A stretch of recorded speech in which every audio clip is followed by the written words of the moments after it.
नमस्कार, ये आकाशवाणी पटना है। अब आप खालिद रशीद से प्रादेशिक समाचार सुनिए। पहले मुख्य समाचार।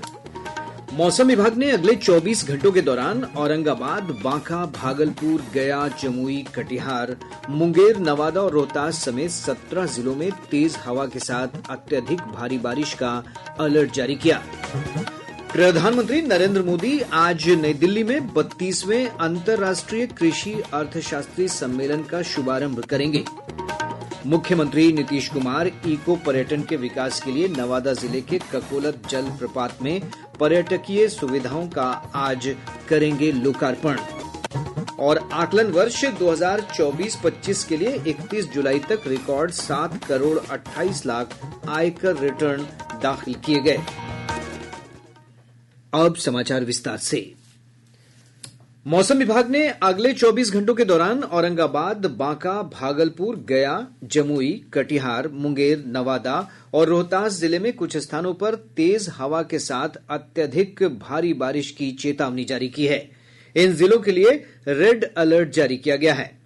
वहीं अरवल, बेगूसराय, भागलपुर, गया, जहानाबाद, कैमूर, खगड़िया, लखीसराय, मुंगेर, नालंदा, नवादा, रोहतास और शेखपुरा जिले में भी कुछ स्थानों पर तेज हवा के साथ बहुत भारी बारिश का ऑरेंज अलर्ट जारी किया गया है। विभाग ने अपने विशेष मौसम बुलेटिन में इस अवधि में लोगों से विशेष सावधानी बरतने की अपील की है। विभाग ने कहा है कि राज्य के शेष हिस्सों में हल्की से मध्यम बारिश की संभावना है। इस दौरान 30 से 40 किलोमीटर प्रति घंटे की रफ्तार से तेज हवा चलने की भी संभावना है। साथ ही मेघ गर्जन और वज्रपात की भी चेतावनी जारी की गई है। इस बीच मौसम विज्ञान केंद्र पटना के वैज्ञानिक ने बताया है कि राज्य में अगले एक सप्ताह तक मानसून पूरी तरह सक्रिय बना रहेगा।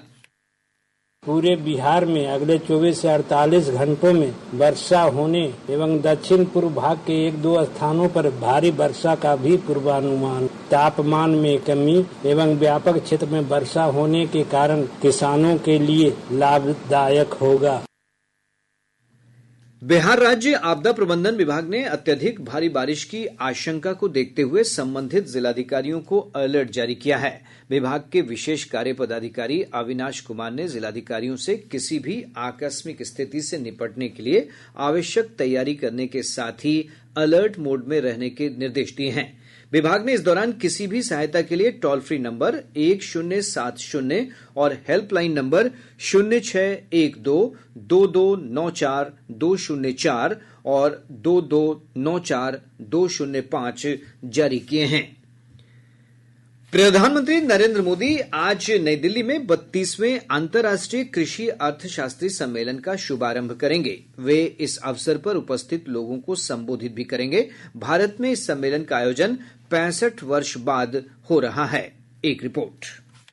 6 दिन के इस सम्मेलन का विषय है संवहनीय कृषि खाद्य प्रणाली की ओर रूपांतरण। इसका उद्देश्य जलवायु परिवर्तन, प्राकृतिक संसाधनों के क्षरण, बढ़ती उत्पादन लागत जैसी वैश्विक चुनौतियों को देखते हुए संवहनीय कृषि की बढ़ती आवश्यकताओं पर ध्यान देना है। ये सम्मेलन वैश्विक कृषि चुनौतियों के प्रति भारत के सक्रिय दृष्टिकोण को उजागर करेगा और कृषि अनुसंधान नीति में देश की प्रगति दर्शाएगा। सम्मेलन युवा अनुसंधानकर्ताओं और इस क्षेत्र के अग्रणी पेशेवरों को अपने विचार रखने और वैश्विक प्रतिभाओं के साथ जुड़ने का अवसर देगा। अनुपम की रिपोर्ट के साथ समाचार कक्ष से मुकेश कुमार।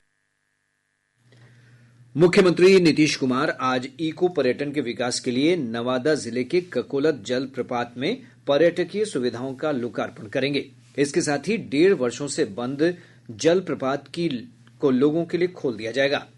16 करोड़ रुपए की लागत से अत्याधुनिक तकनीक से तैयार ककोलत जल प्रपात के आसपास पर्यटन सुविधाओं के विकास के लिए प्राकृतिक कुंड, आकर्षक मुख्य द्वार, 6 कैफेटेरिया, पर्यटन सूचना केंद्र और प्राकृतिक उपचार केंद्र समेत अन्य संरचनाओं का निर्माण किया गया है। इस कार्यक्रम के दौरान पर्यावरण, वन और जलवायु परिवर्तन मंत्री डॉक्टर प्रेम कुमार, सांसद विवेक ठाकुर और गोविंदपुर विधायक मोहम्मद कामरान समेत अन्य गणमान्य व्यक्ति मौजूद रहेंगे। मुख्यमंत्री श्री कुमार जिले के वारिसलीगंज में सीमेंट ग्राइंडिंग इकाई का भी शिलान्यास करेंगे। इसके बाद मुख्यमंत्री एक अन्य कार्यक्रम में नालंदा जिले के हरनौत प्रखंड के द्वारिका बीघा गांव में पुल का उद्घाटन करेंगे। कटिहार से कांग्रेस सांसद तारिक अनवर ने लोकसभा में स्वास्थ्य और परिवार कल्याण मंत्रालय की अनुदान मांगों पर चर्चा में भाग लेते हुए आम लोगों के लिए चिकित्सा सुविधाओं की उपलब्धता पर जोर दिया है। चर्चा की शुरुआत करते हुए उन्होंने आरोप लगाया कि इस वर्ष के बजट में ग्रामीण क्षेत्रों में बुनियादी स्वास्थ्य सुविधाओं में सुधार के लिए पर्याप्त आवंटन नहीं किया गया। उन्होंने दवाओं की ऊंची कीमतों पर कहा कि लोग महंगी दवाएं खरीदने में असमर्थ हैं। लोजपा रामविलास के राष्ट्रीय अध्यक्ष और केंद्रीय मंत्री चिराग पासवान ने कहा है कि उनकी पार्टी अनुसूचित जाति जनजाति वर्ग के अंदर उपवर्गीकरण के पक्ष में नहीं है। उन्होंने अपने सोशल मीडिया पोस्ट में कहा है कि उनकी पार्टी का मानना है कि जब तक समाज में छुआछूत जैसी प्रथा मौजूद है तब तक अनुसूचित जाति जनजाति श्रेणियों की सब कैटेगरी में आरक्षण और क्रीमी लेयर जैसा प्रावधान नहीं किया जाना चाहिए। उन्होंने सर्वोच्च न्यायालय से अपने फैसले पर पुनर्विचार का आग्रह भी किया है। इधर नेता प्रतिपक्ष तेजस्वी यादव ने भी इस फैसले को संविधान के मूल भावना के विपरीत बताया है। आकलन वर्ष 2024-25 के लिए 31 जुलाई तक रिकॉर्ड 7 करोड़ 28 लाख आयकर रिटर्न दाखिल किए गए हैं। वित्त मंत्रालय ने कहा है कि यह पिछले वर्ष की तुलना में 7.5% अधिक है। इस वर्ष बड़ी संख्या में आयकर रिटर्न भरने वालों ने नई कर व्यवस्था को चुना है। 5 करोड़ 27 लाख रिटर्न नई कर व्यवस्था में और 2 करोड़ 1 लाख पुरानी कर व्यवस्था में भरे गए हैं। इस वर्ष 31 जुलाई तक 58,57,000 लोगों ने पहली बार रिटर्न दाखिल किया। सोशल मीडिया पर करदाताओं को शीघ्र रिटर्न भरने के लिए प्रोत्साहित करने के लिए जनसंपर्क अभियान चलाए गए थे। प्रादेशिक समाचार आप आकाशवाणी पटना से सुन रहे हैं। ताजा समाचारों के लिए आप हमारे एक्स हैंडल AIR_News_ पटना पर जा सकते हैं। प्रदेश में सिपाही के 21,351वें पदों के लिए भर्ती परीक्षा 7 अगस्त से 28 अगस्त तक आयोजित की जाएगी। सभी जिला मुख्यालयों के 545 केंद्रों पर 6 अलग अलग तिथियों पर यह परीक्षा आयोजित की जाएगी। केंद्रीय चयन परिषद सिपाही भर्ती के अध्यक्ष जितेंद्र कुमार ने बताया कि परीक्षा में लगभग 18 लाख अभ्यर्थी शामिल होंगे। उन्होंने कहा कि 7 अगस्त को होने वाली परीक्षा के लिए एडमिट कार्ड जारी कर दिया गया है। गौरतलब है कि सिपाही भर्ती परीक्षा अक्टूबर 2023 में ली गई थी, जिसे विभिन्न कारणों से रद्द कर दिया गया था। पटना के जिला शिक्षा पदाधिकारी संजय कुमार ने कहा है कि निजी कोचिंग संस्थानों के निबंधन के लिए पोर्टल बनाया जाएगा। इसके माध्यम से ऑनलाइन निबंधन और आवेदन के साथ ही भुगतान की सुविधा दी जाएगी। पटना में संचालित विभिन्न कोचिंग संस्थानों के निरीक्षण के बाद उन्होंने कहा कि निबंधन के लिए कई तरह के प्रमाण पत्र पोर्टल पर अपलोड करने होंगे। संतुष्ट होने के बाद ही कोचिंग संस्थानों का निबंधन स्वीकार्य किया जाएगा। पटना के ज्ञान भवन में आज से 2 दिवसीय मखाना महोत्सव की शुरुआत हो रही है। कृषि सचिव संजय अग्रवाल ने कहा कि महोत्सव का उद्देश्य मखाना उत्पादन की आधुनिक तकनीकों से किसानों को अवगत कराना है, साथ ही इसके व्यापार के नए आयाम की तलाश करना भी है। उन्होंने कहा कि इस दौरान मखाना के विभिन्न उत्पादों की प्रदर्शनी और बिक्री भी होगी। महोत्सव में मखाना व्यंजन प्रतियोगिता का भी आयोजन किया जाएगा। कृषि मंत्री मंगल पांडे इस महोत्सव की शुरुआत करेंगे। इधर जदयू के कार्यकारी राष्ट्रीय अध्यक्ष संजय झा ने कहा कि राज्य सरकार मखाना की बिक्री बढ़ाने के लिए हर संभव प्रयास कर रही है। उन्होंने कहा कि दुनिया में कुल मखाना उत्पादन का करीब 85% मिथिला में होता है। गौरतलब है कि मिथिला मखाना को GI टैग प्राप्त है। देश और विदेश में भी इसकी मांग है। आकाशवाणी संगीत समारोह आज से नई दिल्ली में आकाशवाणी परिसर में शुरू हो रहा है। 2 दिन के इस समारोह का आयोजन आकाशवाणी के रंग भवन में शाम 5:30 बजे से होगा। पंडित राजेंद्र प्रसन्ना, पंडित जयतीर्थ मेबुंदी और पंडित विश्व मोहन भट्ट सहित देश के जाने माने संगीतज्ञ आयोजन में अपनी प्रस्तुतियां देंगे। दिल्ली के अतिरिक्त आकाशवाणी समारोह का आयोजन अलग अलग तारीखों पर पटना, हैदराबाद, बेंगलुरु, भोपाल, चेन्नई और रांची सहित कई शहरों में भी किया जाएगा।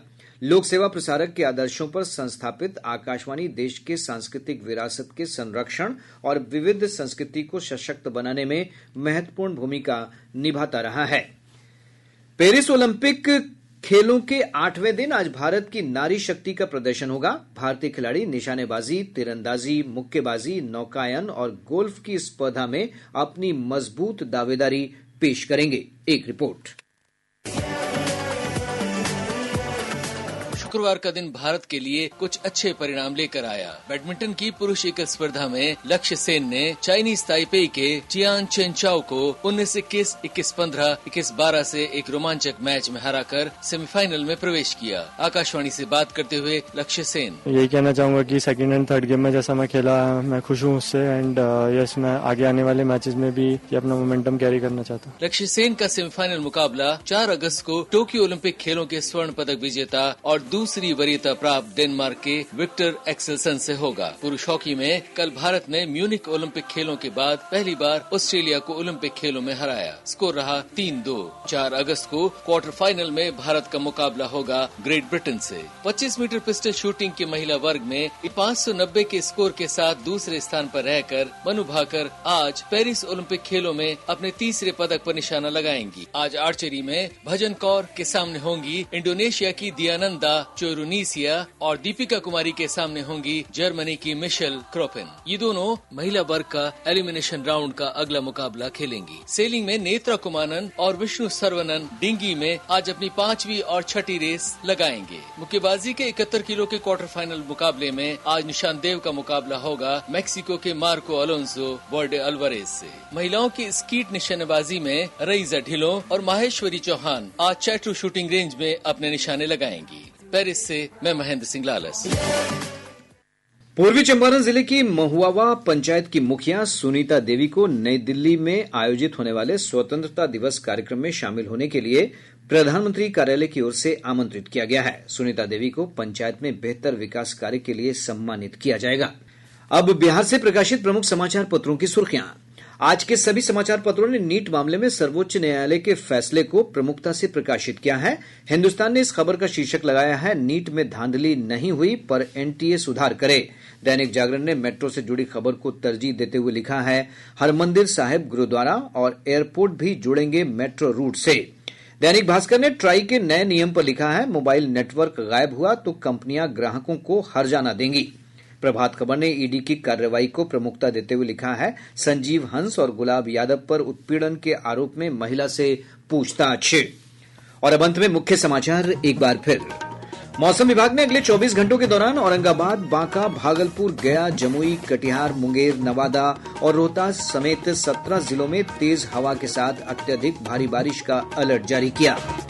प्रधानमंत्री नरेंद्र मोदी आज नई दिल्ली में 32वें अंतर्राष्ट्रीय कृषि अर्थशास्त्री सम्मेलन का शुभारंभ करेंगे। मुख्यमंत्री नीतीश कुमार इको पर्यटन के विकास के लिए नवादा जिले के ककोलत जलप्रपात में पर्यटकीय सुविधाओं का आज करेंगे लोकार्पण। और आकलन वर्ष 2024-25 के लिए 31 जुलाई तक रिकॉर्ड 7 करोड़ 28 लाख आयकर रिटर्न दाखिल किए गए। इसके साथ ही आकाशवाणी पटना से प्रसारित प्रादेशिक समाचार का ये अंक समाप्त हुआ।